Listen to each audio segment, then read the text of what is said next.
pescar, pastorear, sembrar, edificar,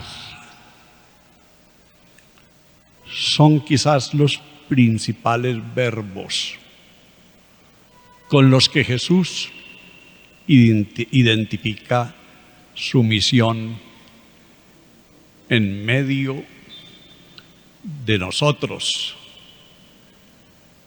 Esa misión que es gracia de salvación, de redención para todos. Y con esos mismos verbos se identifica la misión de la comunidad apostólica y discipular que Él configuró, según el testimonio de los mismos discípulos y apóstoles.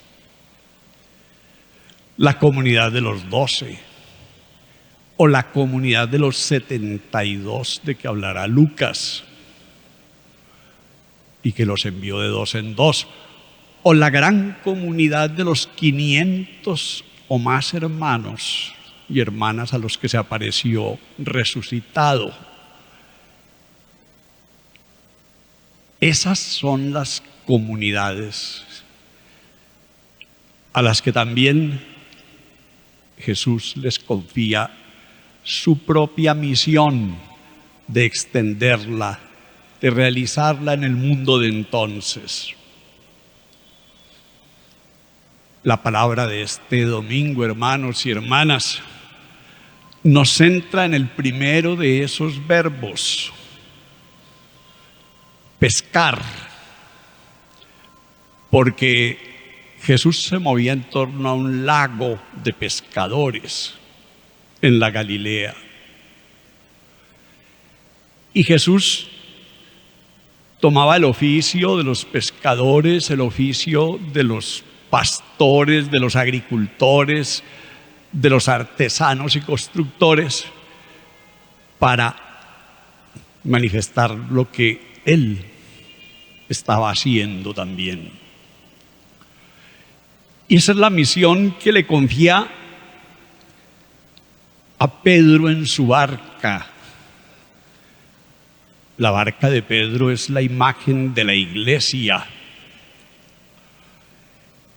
diciéndole unas palabras que en el español parecen un juego de palabras. De hoy en adelante no serás más pescador de peces, sino pescador de personas. De hoy en adelante, tus redes no serán las de la pesca, sino la red de la iglesia, en la que Pedro ocupa ese lugar notable de primacía, del primado. Es considerado el primer papa en la vida de la iglesia. Y esa misión tiene un sentido muy profundo en la memoria de los apóstoles y discípulos.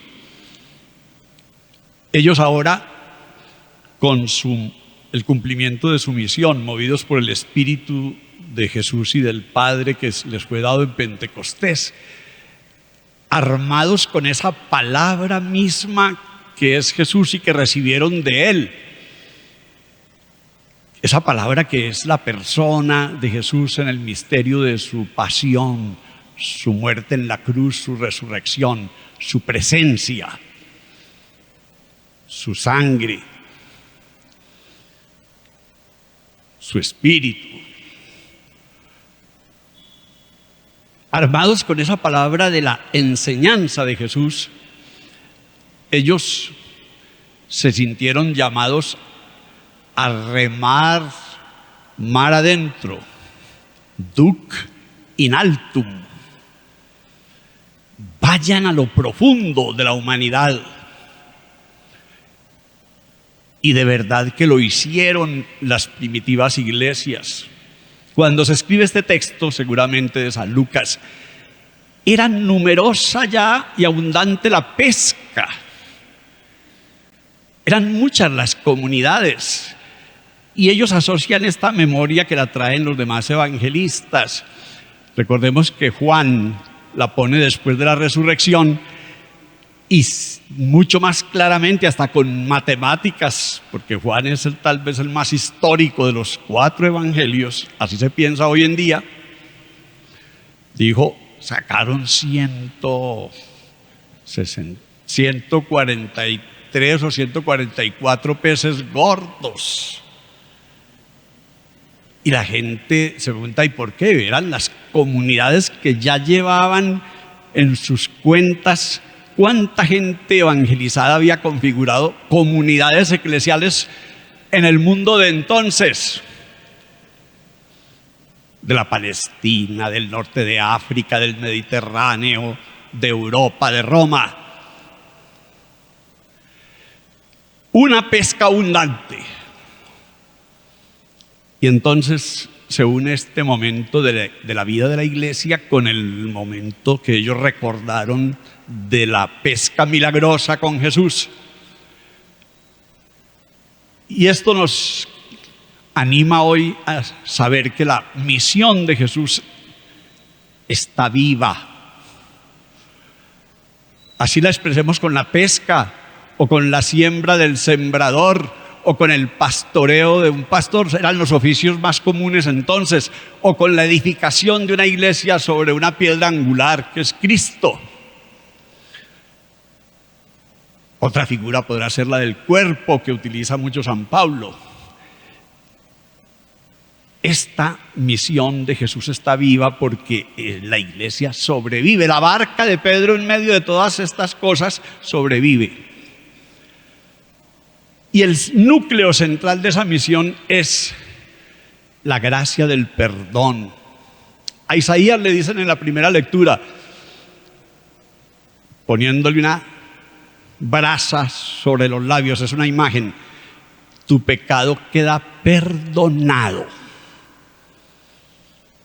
quedas purificado, puedes ir a la tarea, a la misión que el Señor te da y a la que te da miedo por ser pecador.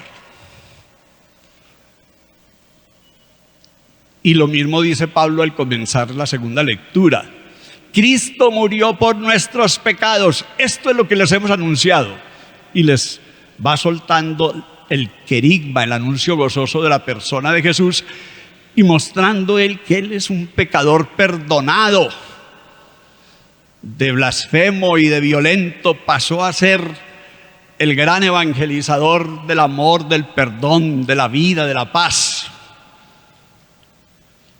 Esa es la iglesia de Isaías, es la iglesia de Pablo, es la iglesia de Pedro, que también le dice a Jesús, apártate de mí, soy un pecador.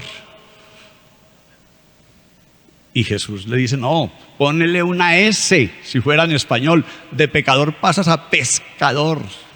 No de peces, sino de personas. Y esto es lo que Jesús realiza en nuestra vida. La gracia del perdón es la gracia del resucitado que venció en la cruz. Es la gracia de la salvación que tenemos que distribuirle a la humanidad. La humanidad necesita la gracia del perdón.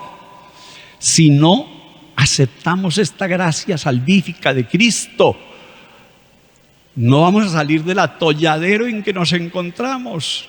Nosotros aquí en Colombia, que amontonamos complejo de culpa, como el de Isaías, como el de Pedro, como el de Pablo. Ese complejo de culpa hay que superarlo, porque son tantas nuestras culpas que nos aplastan. Nos dicen, ¿ustedes qué son? ¿Ustedes qué país son? En estos días vimos una película de Walt Disney, Encanto. Uy, qué maravilla, este país es un paraíso. Uy, pero qué horror, qué infierno. Ni el lenguaje de García Márquez lo puede expresar. Y esa película le ha impactado mucho a la gente. Y es que nosotros tenemos que superar este sentimiento que no es sentimiento, esta realidad de la culpa. Y la iglesia tiene que distribuir perdón a manos llenas, no solo en la confesión, sino en la predicación, en la presencia, en el acercarse al pecador.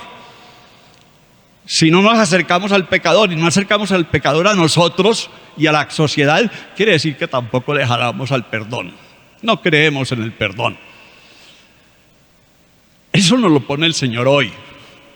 Y por eso es tan importante que esta palabra nos guíe. Que nosotros entendamos que nuestras frustraciones, como la de Pedro, toda una noche pescando y nada, la escasez que estamos viviendo ahora, la carestía de los alimentos, lo que dijo la FAO, que nos puede llenar de susto, porque esa Organización Mundial para la Agricultura y la Alimentación dice: ¡ojo Colombia!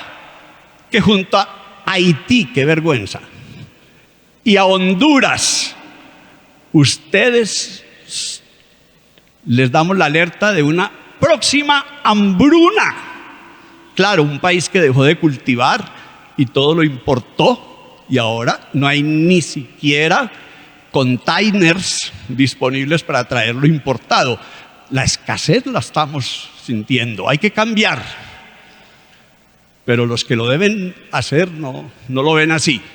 Se ponen bravos porque la FAO dijo esto. Es importante que nosotros superemos estas realidades y que aún con nuestros defectos sepamos que Jesús los transforma en cualidades, como hizo con Isaías, como hizo con Pablo, a un violento lo volvió el mensajero de la paz, como hizo con Pedro, a un frágil, a un ser humano gelatinoso, lo volvió la roca firme, la piedra de la iglesia. Así puede hacer con nosotros. Hay que acoger esta palabra que no se quedó en la orilla, sino que se subió a la barca de Pedro y nos manda a ir mar adentro. Hermanos y hermanas, la palabra de este domingo ilumine nuestras vidas y sintamos que en Jesús podemos superar estas realidades y superar esa poca autoestima. Tenemos un bajón de autoestima personal y nacional miedoso. Que esta palabra nos ayude a todos a recuperar la autoestima y la esperanza, como lo dice la primera oración de esta misa. Amén.